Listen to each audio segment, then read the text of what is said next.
Oh my goodness, I just realized I was muted. Oh, that sucks. How's it going, everyone? And I forgot to enable the Discord. There we go.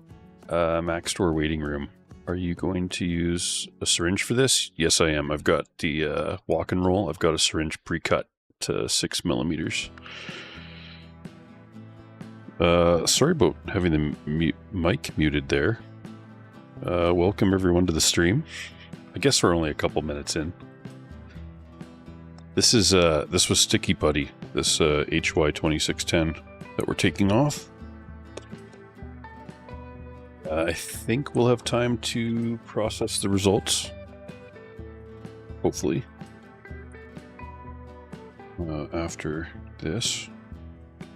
We'll see what time it is. I got to go run a couple errands as well for work, so I should be able to get this done fairly quickly though.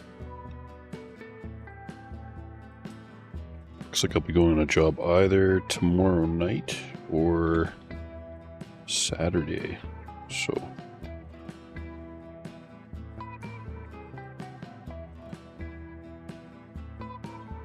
I gotta do some driving tomorrow as well. Either way.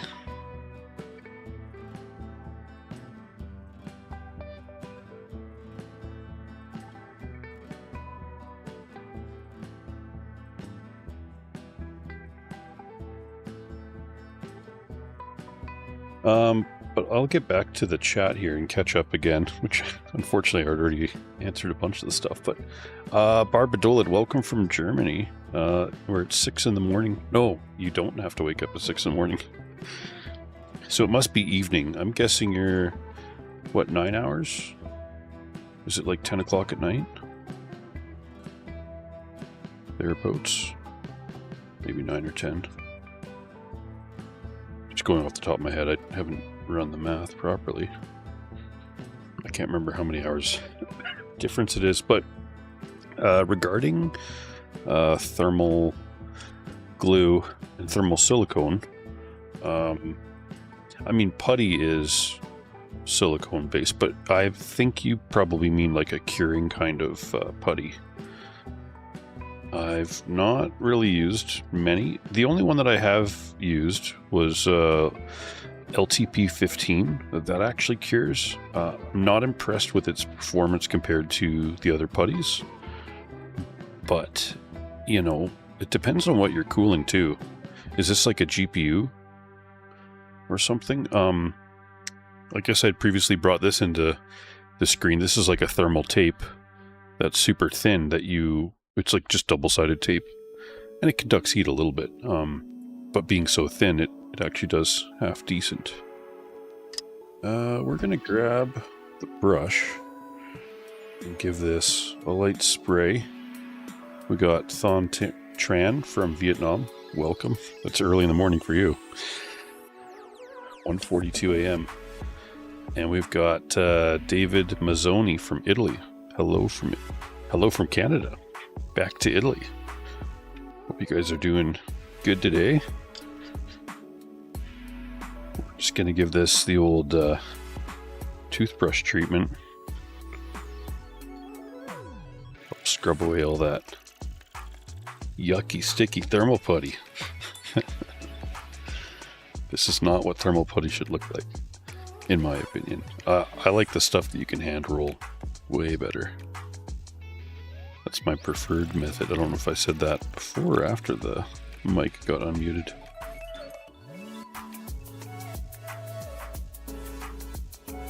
And these makeup wipes seem to work out pretty good too, I find.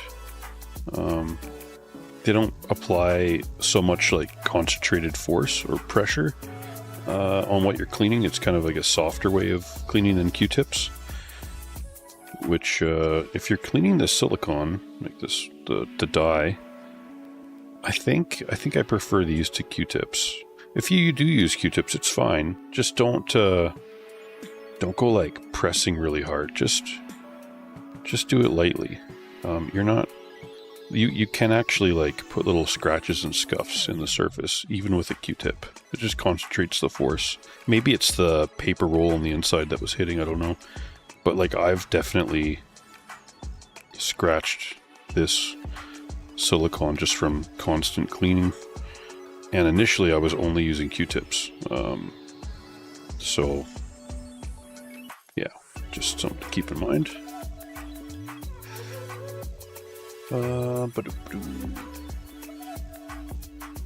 David Mazzoni says, here in Italy I can find Thermal Putty Pro. Yeah, Putty Pro is pretty good. You'd also have access to get Honeywell HT10000 if you wanted to get that from Eugenie. It performs better and is probably cheaper than Putty Pro. Putty Pro is good. And I don't know what availability will be like for you on AliExpress, but that's where I buy most of the putties for the best possible price. Well, there's better prices to be had sometimes on like Alibaba or eBuy7 or Lazada. It just depends on... Shipping is the biggest factor, I find. I don't mind waiting longer if shipping is cheaper, right? If you get something on Amazon with 2-day shipping, it's going to be more expensive. They have to build that in to the price, which is what they do. It's not like it's actually free shipping. It's just built in. Something that glues good enough but doesn't for an extremely good bond, like epoxy. To glue or thermally conduct heat from high power LEDs, MOSFETs, etc. No high performance required. So basically the putty has to act as like the fixing agent. You don't have anything mechanical holding the heat sink on like screws or a bracket. It's got to depend on the silicone or whatever you use to keep it together, I'm assuming. In that case, if that is the case, I mean, 3mm is a decent span. Like, if it was really thin, I would say just use LTP15 because it's going to cure with heat. If you could, like, heat cycle it in the horizontal position for it to set up. There are 2-part thermal putties that cure as well, which you can... I mean, we typically don't lean towards those for GPUs and stuff. We're going with the 1-port non-curable thermal putties because we want to be able to like take it apart again really easily. But if you're using it to fix it in place, then you might want to go with a 2-part thermal putty that would be higher performing than LTP15. I should probably test a couple of those just for, well, science, and also for your use case. It would be good to have data on that. So I'll look into maybe a couple options for curable thermal putties, and hey, we'll test them out on this card. Worst case, together we glue it together and move to test bench 3 that much faster. Okay. I think I want to just wipe the slot here. We got this pretty clean. I don't know if you guys saw yesterday, or sorry, the day before in the stream. While I was cleaning the slot, I think I was using a makeup wipe or a Q-tip. Either way, must have been a Q-tip. I'm not sure. A piece of the cotton came off and stuck right here, and I actually went back to the stream, and you could, if you zoom in and if you pause the video, you could kind of see a little fluff. Well, when I went to go plug it into the computer, like, it booted up okay. I wasn't able to view the anything through the monitor remotely, or not remotely, through the capture card. So then I remoted in. The computer was on, but it said NVIDIA API error.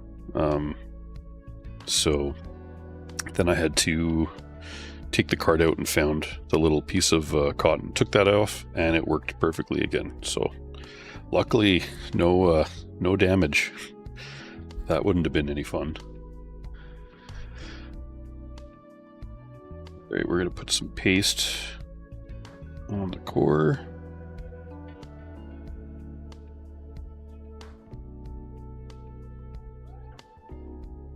We're just gonna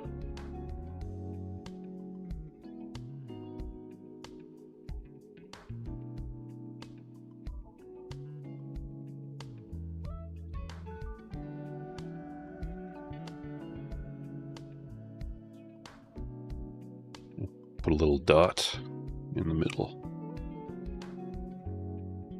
Whoa, Cloud Yak. Plus we got Hell is Empty and All Devils Are Here. Oh, new material, man. I'm at 2.75 years on 24090s with U6 Pro and PTM, but still good as day one. Nice. I'm needing things to break so I can try new material.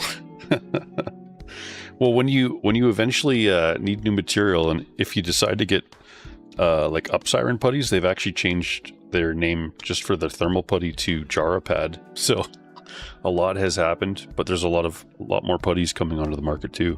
But man, good to see you. Good to see you too, Cloud Yak. It's been a while. Yeah, it's been a while since I've had new stuff. David Mazzoni, here in Italy, we also have K5 Pro, but as you said, it's very bad. Yeah, I wouldn't recommend using K5 Pro for anything in particular. It doesn't perform well. Also, I'm not the only person that tested that. You can definitely go over and check out Igor's Labs test. Okay, this is interesting. Did I feel this the other day with gloves? I'm gonna get some gloves here for a second. Just feels like it might be hand formable. I might still use the syringe, but maybe I'll I just want to see something, because it'd be cool if this stuff was hand formable. Looks like the Discord chat's working at least too. Okay, oh yeah, it's like just, you can't really hand roll it, but you can like load a syringe. It's just a little too soft. But you know, even just making this easy to load the syringe is ideal. Sorry, we don't want that against there just yet. Got to get the syringe in, and then we got to press out all the air. Okay, so we loaded up the syringe. It wouldn't take much to make this. You know, you could. Almost. No, it's just a little too sticky. It's so close. So close to being ideal consistency. And it's gray, which I had forgotten from the other day as well. All right, we are going to lay down some putty. I'm going to zoom in for this. Closer. And I don't know if that's super focused or not. So that's as good as we're going to get, I think.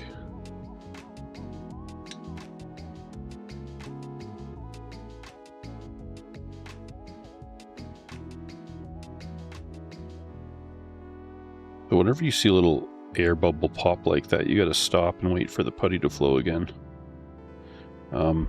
That's actually why I prefer hand rolling, because you don't get that. That's one of the reasons. Plus, it's just fun. It's like being a kid again, playing with Play-Doh. Who doesn't like that? Who doesn't want to be a kid again? Go back, 20, 30, maybe 40 years, 50 years for some of us, and just not have a mortgage payment. I would love that. Someday, maybe. Yeah. Okay, we've got the putty applied. I'm gonna put this little, I do like this little lid insert thing they've got. It's kind of nice. It's a good container. It's pretty close in consistency to HY236 thick version, almost. Except I find that to be a little easier to form.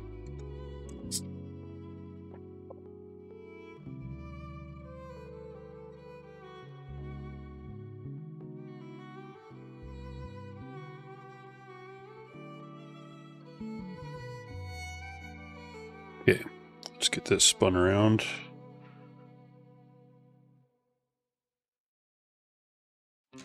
And we'll zoom back out. We'll do the tilt test. And the putty is still in place. Look at that.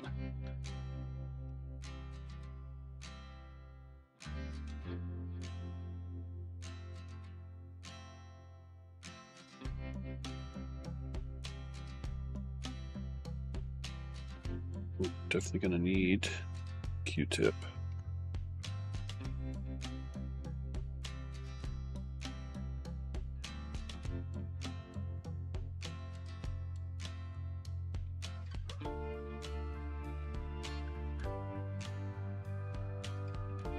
Got to clean the holes every once in a while.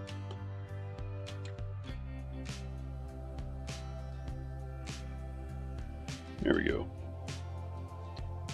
All right, let's get this thing buttoned up.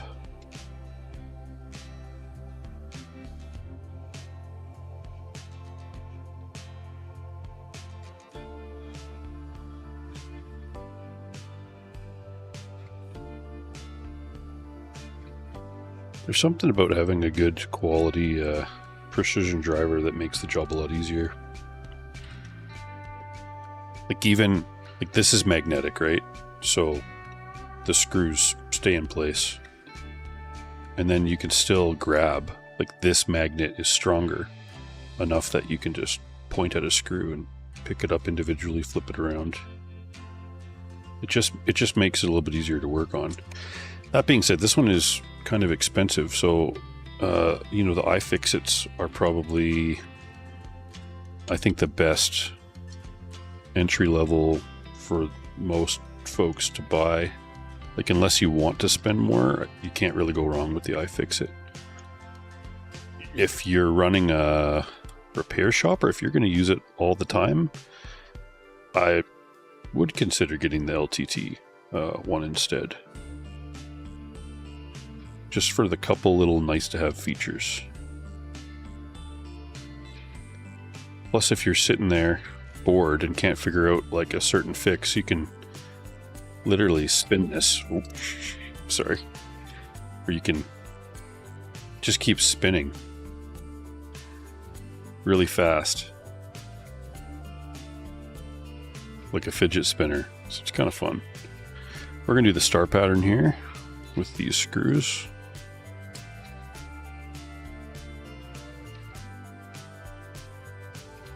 Dude, don't forget to press it. It will haunt your dreams if you don't. I won't forget to press. See, every time we do a thermal putty job on a video card like this, or even on a laptop, especially on a laptop, you want to apply a light amount of force to help squish the putty. You know, whether you're using paste or PTM on the core. I mean, in my opinion, ideally you want to use a PTM on the core. But yeah, you want to help squish it. I generally, for GPUs, have been assembling them fully and then doing that.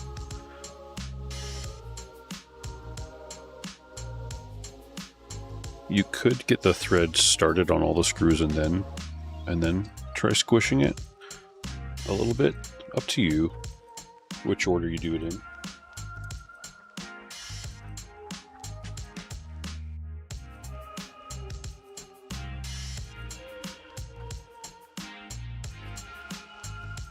That's one benefit of a stickier putty, is you know it's going to stick to both surfaces. So even if you overcompressed it, it's going to be stuck so tenaciously to both surfaces that it's gonna bounce back. I'm gonna just press down here with probably applying like 3 or 4 pounds. All right, I'm spreading out across this area here to kind of be focused over top of the core. I don't need to press back here. There's not much happening back there for thermal pads or putty or anything.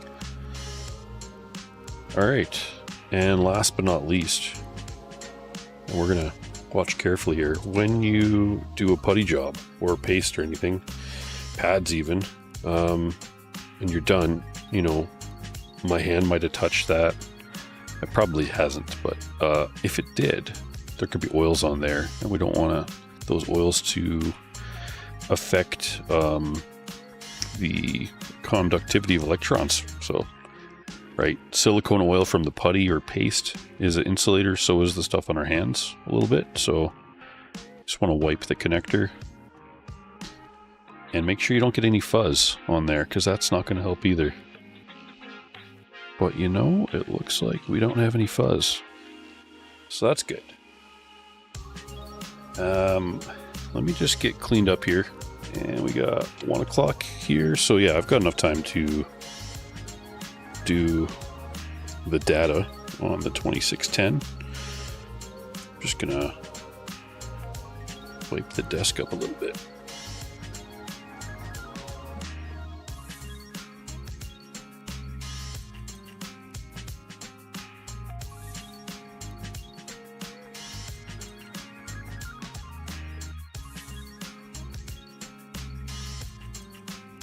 And this one is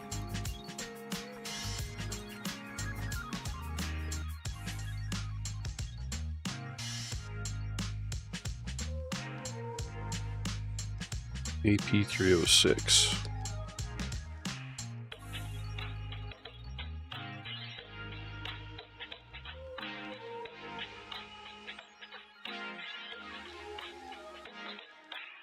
Walk and Roll says, I forgot to ask, what is the gap between the mem chips and heatsink for the card? It's 1.8 millimeters on this card, on the 3070 Ti Amp Hollow Edition from Zotac.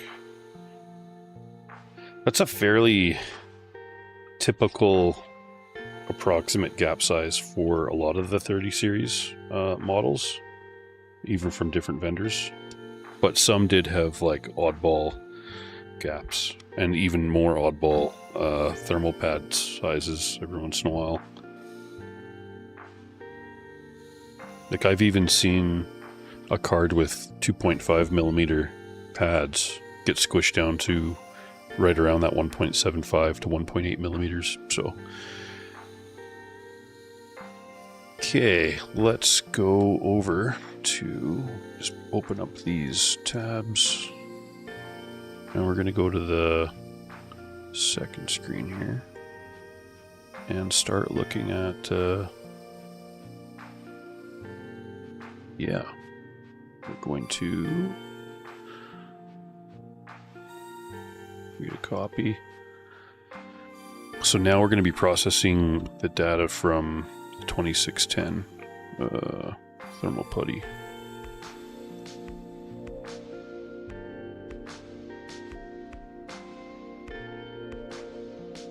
This is just the Excel log for HW info, all the sensor data.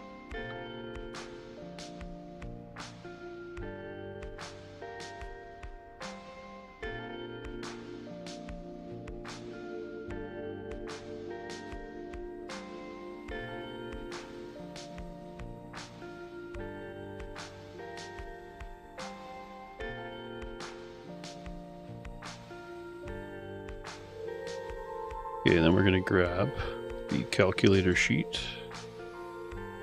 and put it in each one.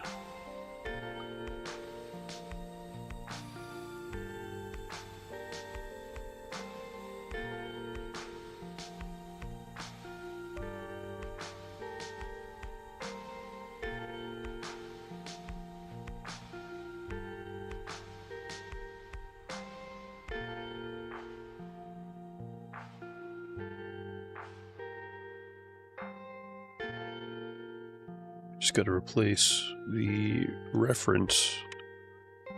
So I'll click up here to select all, and then go to Control F for find. Click on the replace, and we put data, so it'll grab from over here. Replace all. Should be 189,000, etc. Those bearings are better than the ones on my car wheels. I don't know what bearings you're talking about. Bearings. Oh, on the LTT screwdriver.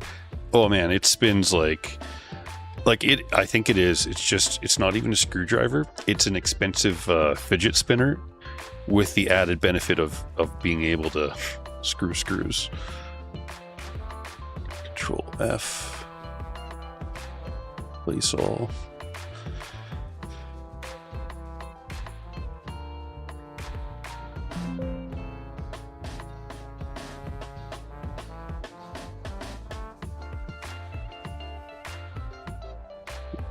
Okay, and this one, Control F, replace all.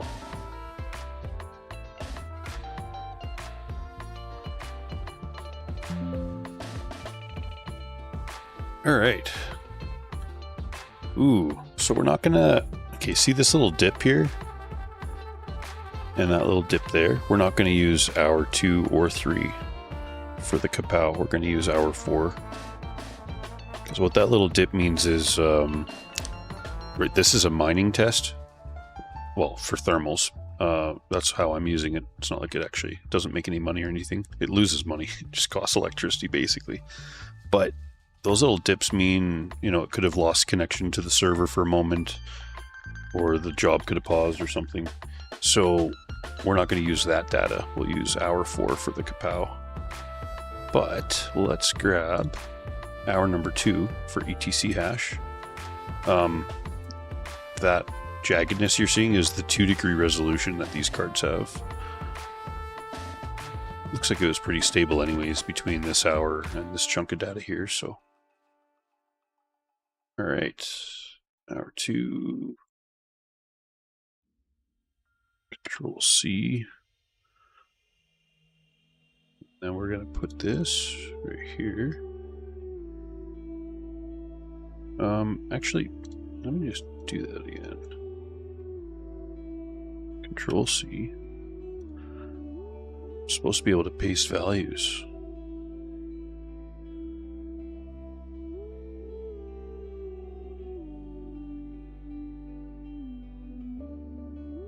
It's kind of weird. Why is it doing that? We'll see. Sorry, I know that's bright.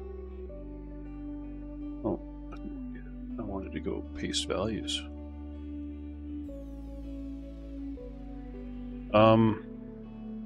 Yeah, that is kind of weird how that.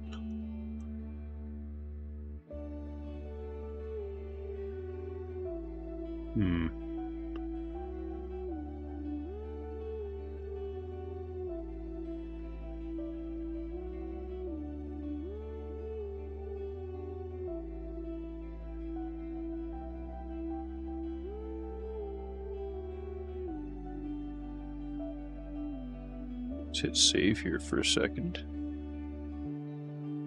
I'm going to try grabbing this one to see if that works better.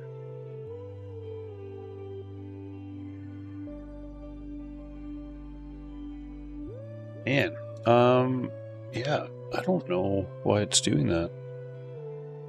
Just a second here. I'm going to close the VRAM TIM chart and open it again.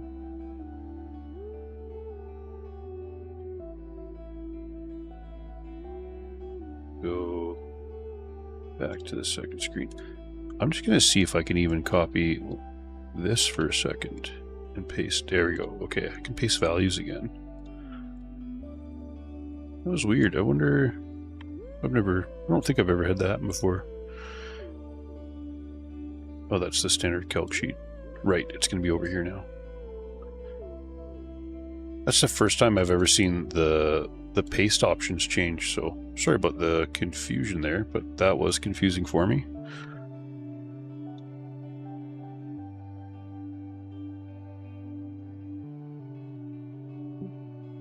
VRAM TDL to 54.3. Yeah, okay. Just want to make sure I grab the right one. And we are going to grab our 1, 2, 3, 4. This one here, because it's nice and clean. So, our number 4.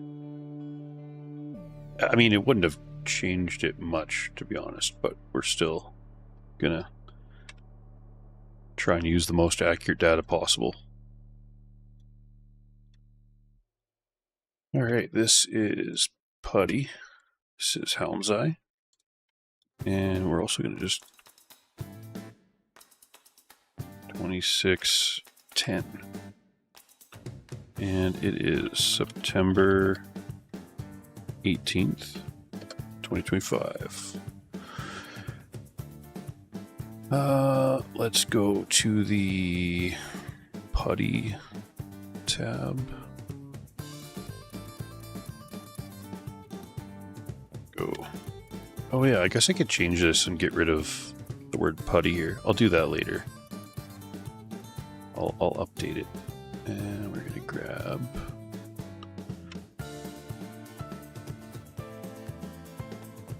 $26.10.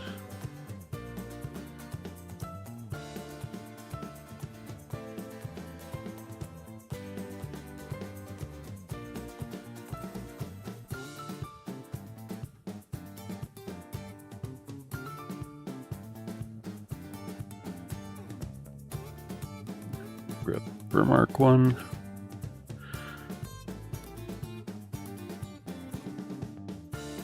And the Kapow. All right, let's place Kapow first. 64.1. Okay. 64.1.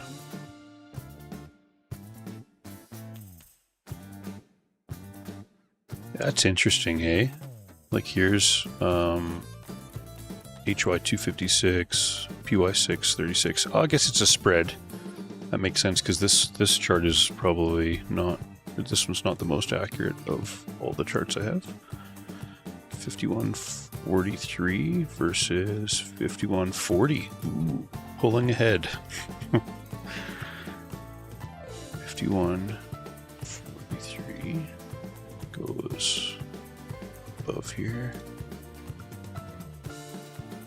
The most accurate one that I depend on the most, I just said most twice, is this one here. Yeah, 54.3. So it's gonna go 54, insert. Okay, so it's basically, that's interesting. It's basically the same, like, look at those. Even the JE, but the JE's got larger particles, whereas these ones are, they're going to be that. Oh, I think this one, sorry, the 2610, I got it measured again, but it's 0.05 millimeter particle size, so it's actually slightly larger, which means, well, you know, it doesn't perform any better, so I don't know why we would buy it over the 236 or 256 or, you know, ZT PY6. It just doesn't make sense to me. Yeah, there it is. Oh, sorry, I forgot to put the Discord chat somewhere. You know, I might end up making like a dark space just for the chat. That'd make it so much easier to read comments. Yeah, moving forward, I'm gonna try and do something with the chat and make it like a dedicated space for it. could even have just like the video here and just always have a chat on the side. Would probably clean it up a bit. But yeah, this is similar performance to the HY-206 series. And this was supposed to be the 10 watt stuff. Where I am going to buy the colored versions of this because they have a slightly different chemical composition. They've used different additives. There's a chance that maybe they perform better, and maybe just this gray one, which I think is using zinc oxide with that gray color. Maybe that's just performing lower. I don't know. We will find out in the future, that's for sure. But yeah, that is it for the stream today. I'm going to get the test card up and crunching away. And yeah, I guess I will catch you guys on the next one. Thanks for tuning in. This is Snark's Domain, out.